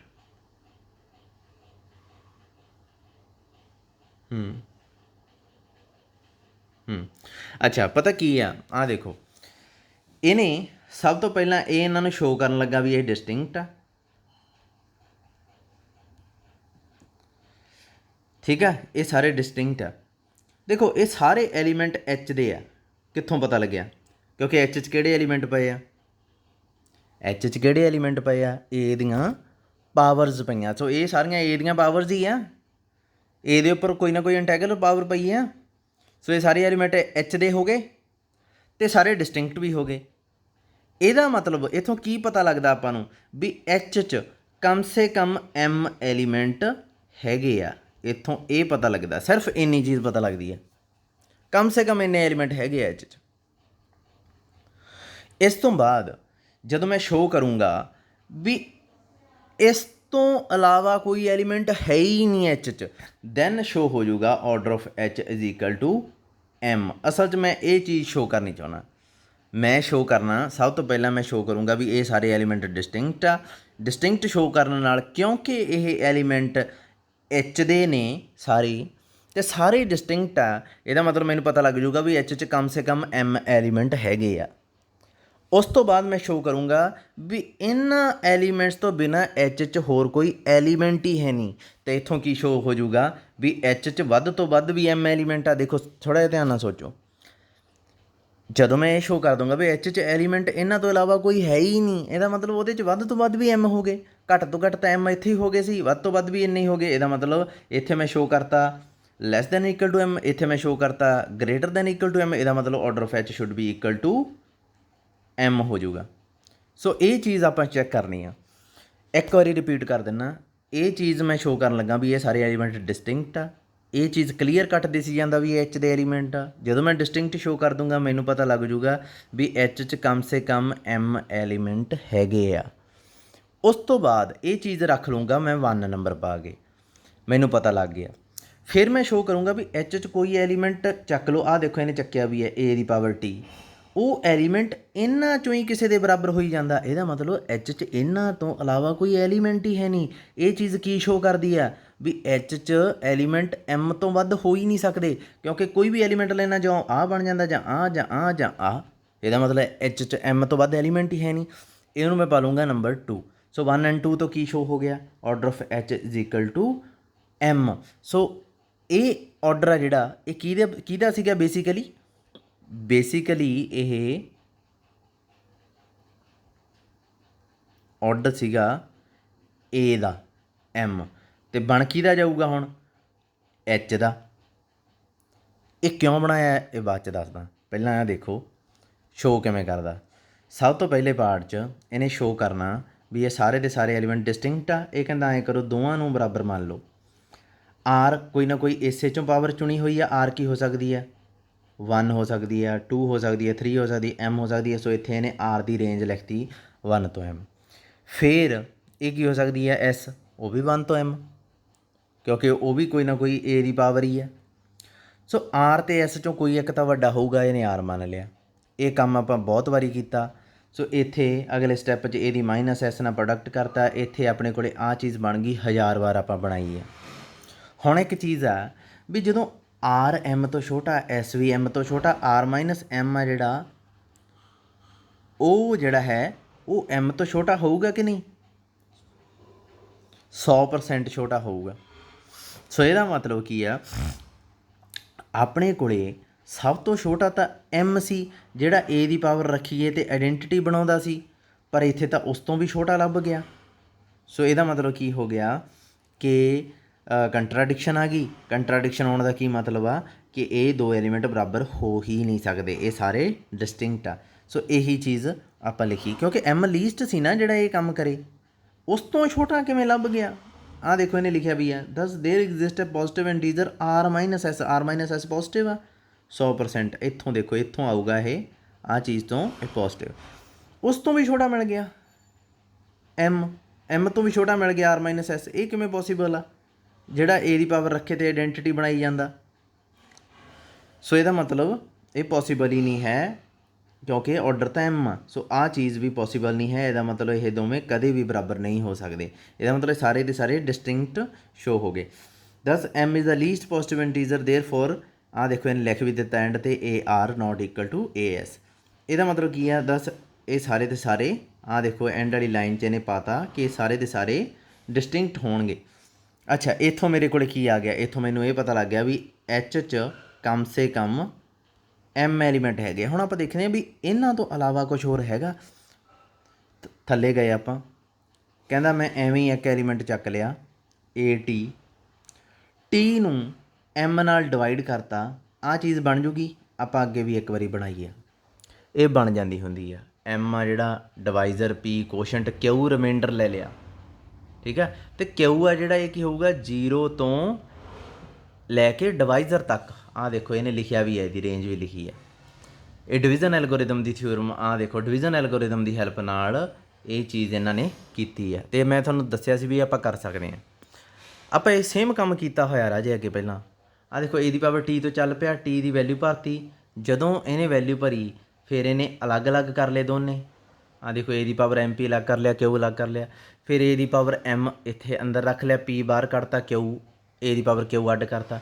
ਹੁਣ ਏ ਦੀ ਪਾਵਰ ਐਮ ਕੀ ਆਊਗਾ ਆਈਡੈਂਟਿਟੀ, ਕਿਉਂਕਿ ਏ ਦਾ ਆਰਡਰ ਕੀ ਸੀਗਾ ਆਈਡੈਂਟਿਟੀ।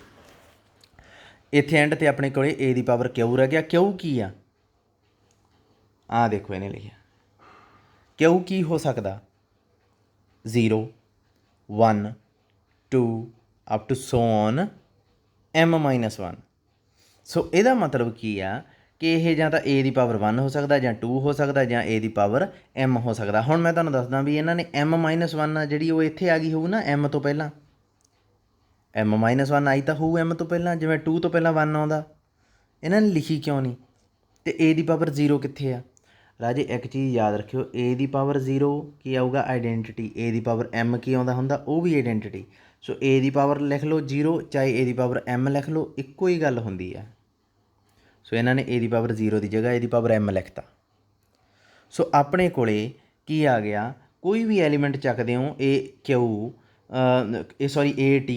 ਟੀ ਕਿਹਦੇ ਬਰਾਬਰ ਆ ਜਾਂਦਾ? ਕਿਊ ਦੇ। ਕਿਊ ਕੀ ਹੈ? 0 ਤੋਂ m ਦੇ ਵਿੱਚ ਬਿਲੋਂਗ ਕਰਦਾ। ਸੋ ਇਹਦਾ ਮਤਲਬ a ਦੀ Q is one of these m elements. So ਇਹ ਕੋਈ ਵੀ ਐਲੀਮੈਂਟ ਚੱਕਦੇ ਹੋ, ਚੱਕ ਕੇ ਇਹਨਾਂ ਦੇ ਵਿੱਚੋਂ ਹੀ ਉਹ ਐਲੀਮੈਂਟ ਬਣ ਜਾਂਦਾ। ਇਹਦਾ ਮਤਲਬ ਆਰਡਰ ਆਫ h ਕੋਲੇ ਇਹਨਾਂ ਤੋਂ ਇਲਾਵਾ ਕੋਈ ਐਲੀਮੈਂਟ ਹੀ ਹੈ ਨਹੀਂ। ਇਹਦਾ ਮਤਲਬ order of h is less than ਕੀ ਹੋ ਜਾਊਗਾ? m। ਸੋ ਇੱਥੋਂ ਕੀ ਸ਼ੋ ਹੋਇਆ? ਆਹ ਦੇਖੋ ਲਾਈਨ ਪੜ੍ਹੋ, hence h has only m distinct elements. ਇਹਨੇ ਸਿੱਧਾ ਹੀ ਲਿਖਤਾ, ਇਹਨੇ ਕੁਛ ਵੀ ਆਰਡਰ ਆਫ h ਵਗੈਰਾ ਲਿਖਿਆ ਹੀ ਨਹੀਂ ਹੈ, less than m greater than m। ਪਰ ਇੱਥੋਂ ਸ਼ੋ ਤਾਂ ਉਹੀ ਹੋ ਗਿਆ ਵੀ h has only m distinct element. So ਇਹਦਾ ਮਤਲਬ ਆਰਡਰ ਆਫ h ਕੀ ਹੋ ਗਿਆ? m। ਹੁਣ ਲੰਗਰਾਂਜੇਜ਼ ਥਿਊਰਮ ਕੀ ਕਹਿੰਦੀ ਹੈ? ਲੰਗਰਾਂਜੇਜ਼ ਥਿਊਰਮ ਕਹਿੰਦੀ ਹੈ ਕਿ ਕੋਈ ਵੀ ਸਬ ਗਰੁੱਪ ਹੋਊਗਾ ਉਹਦਾ ਆਰਡਰ ਡਿਵਾਈਡ ਕਰੂਗਾ ਆਰਡਰ ਆਫ ਜੀ ਨੂੰ। ਕਰੂਗਾ ਕਿ ਨਹੀਂ ਕਰੂਗਾ? ਲੰਗਰਾਂਜੇ ਥਿਊਰਮ। ਆਰਡਰ ਆਫ h ਕੀ ਹੈ? m। ਆਰਡਰ ਆਫ ਜੀ ਕੀ ਹੈ? n। ਅਤੇ ਇਹੀ ਸ਼ੋ ਕਰਨਾ ਸੀ ਆਪਾਂ। m ਦੀ ਜਗ੍ਹਾ 'ਤੇ ਹੁਣ ਆਰਡਰ ਆਫ a ਲਿਖ ਦਿਓ, ਕਿਉਂਕਿ ਇਹ a ਦਾ ਆਰਡਰ ਸੀ ਅਸਲ 'ਚ। ਅਤੇ g ਦੀ ਜਗ੍ਹਾ 'ਤੇ n ਦੀ ਜਗ੍ਹਾ 'ਤੇ ਆਰਡਰ ਆਫ g ਲਿਖ ਦਿਓ। ਦੇਖੋ order of a order of g ਨੂੰ ਡਿਵਾਈਡ ਕਰਨ ਲੱਗ ਗਿਆ। ਇਹ ਥਿਊਰਮ ਸੀ, ਇੱਕ ਵਾਰੀ ਪੜ੍ਹ ਲਿਓ ਇਹਨੂੰ।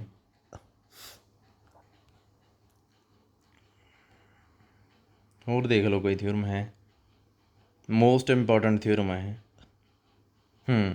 ਆਹ ਕਰੋਲਰੀ ਦੇਖੋ ਇਹਦੀ, ਜੀ ਵੀ ਇਹ ਫਾਈਨਾਈਟ ਗਰੁੱਪ। ਆਹ ਕੰਡੀਸ਼ਨ ਨੂੰ ਨਹੀਂ ਭੁੱਲਣਾ ਤੁਸੀਂ, ਬੱਚੇ ਇਹਨੂੰ ਬਹੁਤ ਭੁੱਲ ਜਾਂਦੇ ਆ। ਜੀ ਇਨਫਾਈਨਾਈਟ ਗਰੁੱਪ ਵਾਸਤੇ ਕੋਈ ਥਿਊਰਮ ਹੀ ਨਹੀਂ ਹੈ। G is a finite group of order n order ਦਾ ਕਹਿੰਦਾ ਫਾਈਨਾਈਟ ਗਰੁੱਪ।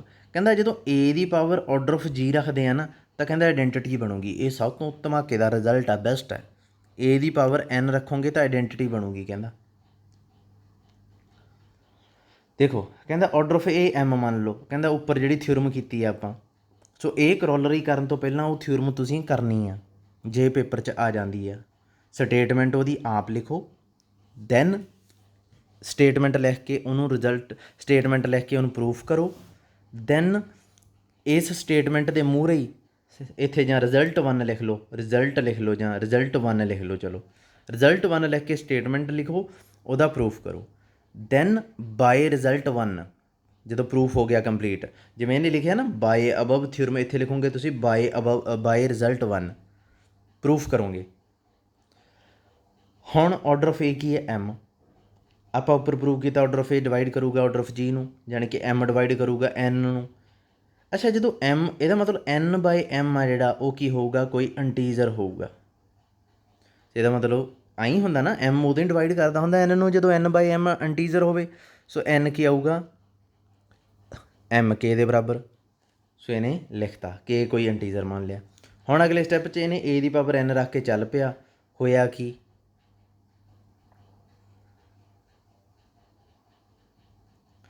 a ਦੀ ਪਾਵਰ n ਦੀ ਜਗ੍ਹਾ 'ਤੇ m k ਰੱਖਿਆ, m ਨੂੰ ਫਿਰ ਅੰਦਰ ਲਿਆਇਆ, k ਨੂੰ ਬਾਹਰ। a ਦੀ ਪਾਵਰ m ਕੀ ਬਣੂਗਾ? ਆਈਡੈਂਟਿਟੀ, ਕਿਉਂਕਿ ਆਰਡਰ ਆ a ਦਾ m। ਇੱਥੇ ਆਨਸਰ ਕੀ ਆ ਗਿਆ? ਆਈਡੈਂਟਿਟੀ। ਸੋ ਇੱਥੋਂ ਬਹੁਤ ਵਧੀਆ ਆਪਣੇ ਕੋਲ ਇੱਕ ਰਿਜ਼ਲਟ ਆ ਗਿਆ ਕਿ ਜਿਹੜਾ ਹੈ a ਦੇ ਉੱਪਰ ਆਰਡਰ ਆਫ ਜੀ ਰੱਖੋਗੇ ਤਾਂ ਆਈਡੈਂਟਿਟੀ ਬਣੂਗੀ। ਸੋ ਤੁਸੀਂ ਕਹੋਗੇ ਸਰ ਐਂ ਤਾਂ ਫਿਰ ਆਪਾਂ ਕਹਿ ਸਕਦੇ ਹਾਂ ਵੀ ਆਹ ਦੇਖੋ, a ਦੀ ਪਾਵਰ n ਨੇ a ਵਾਸਤੇ ਆਰਡਰ ਦਾ ਕੰਮ ਕਰਤਾ। ਇਹਦਾ ਮਤਲਬ ਜਦੋਂ ਹੀ ਉਹਨੇ ਆਰਡਰ ਆਫ a ਨੇ n ਨੂੰ ਡਿਵਾਈਡ ਕਰ ਦੇਣਾ ਤਾਂ ਕਰ ਦੇਵੇ। n ਕੀ ਆ? ਆਰਡਰ ਆਫ ਜੀ। ਤਾਂ ਠੀਕ ਹੈ, ਇਹੀ ਪ੍ਰੂਫ ਕੀਤਾ ਆਪਾਂ ਉੱਪਰ। ਉਸ ਚੀਜ਼ ਨੂੰ ਵੀ ਕੰਟਰਾਡਿਕਸ਼ਨ ਨਹੀਂ ਮਿਲੀ, ਕੋਈ ਕੰਟਰਾਡਿਕਸ਼ਨ ਨਹੀਂ ਮਿਲੀ। ਠੀਕ ਹੈ ਜੀ, ਇਹ ਪ੍ਰੂਫ ਆਪਣਾ ਹੋ ਗਿਆ। ਆਹ ਜਿਹੜੀ ਆਇਲਰ ਥਿਊਰਮ ਆ, ਇਹ ਤੁਸੀਂ ਨਹੀਂ ਕਰਨੀ। ਉਸ ਤੋਂ ਬਾਅਦ ਆਹ ਸੈਕਿੰਡ ਥਿਊਰਮ ਆ ਗਈ, ਇਹ ਵੀ ਨਹੀਂ ਕਰਨੀ।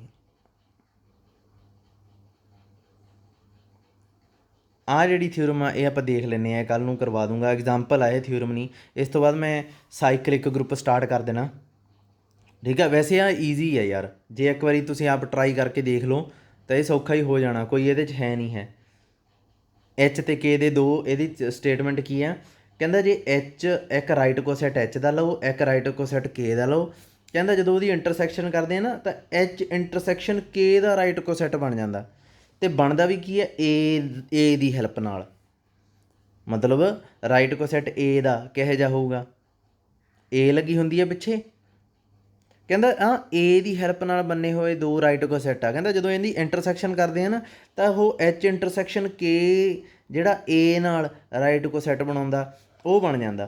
ਹੁਣ ਕਈ ਸਟੂਡੈਂਟ ਇਹਨੂੰ ਪਤਾ ਕਿਵੇਂ ਪੜ੍ਹਦੇ ਆ, ਕਹਿੰਦੇ ਜੀ ਏ ਕਾਮਨ ਆ ਗਿਆ, ਇਹ ਕਾਮਨ ਨਹੀਂ ਆਇਆ, ਆਹ ਇੱਕ ਰਾਈਟ ਕੋਸੈਟ ਆ, ਆਹ ਇੱਕ ਰਾਈਟ ਕੋਸੈਟ ਆ, ਆਹ ਇੱਕ ਰਾਈਟ ਕੋਸੈਟ ਆ, ਕਾਮਨ ਕੁਛ ਨਹੀਂ ਆਇਆ ਹੈ। ਧਿਆਨ ਰੱਖਿਓ ਇਹ ਚੀਜ਼ ਦਾ, ਇਹਨੂੰ ਪੜ੍ਹ ਕੇ ਦੇਖਿਓ ਇੱਕ ਵਾਰੀ, ਕਿਉਂਕਿ ਸਿੱਧੀ ਜਿਹੀ ਹੋਈ ਹੈ ਇਹ, ਕੁਛ ਨਹੀਂ ਗਾ ਇਹਦੇ 'ਚ। ਚਲੋ ਬਾਕੀ ਕੱਲ੍ਹ ਦੇਖਦੇ ਹਾਂ।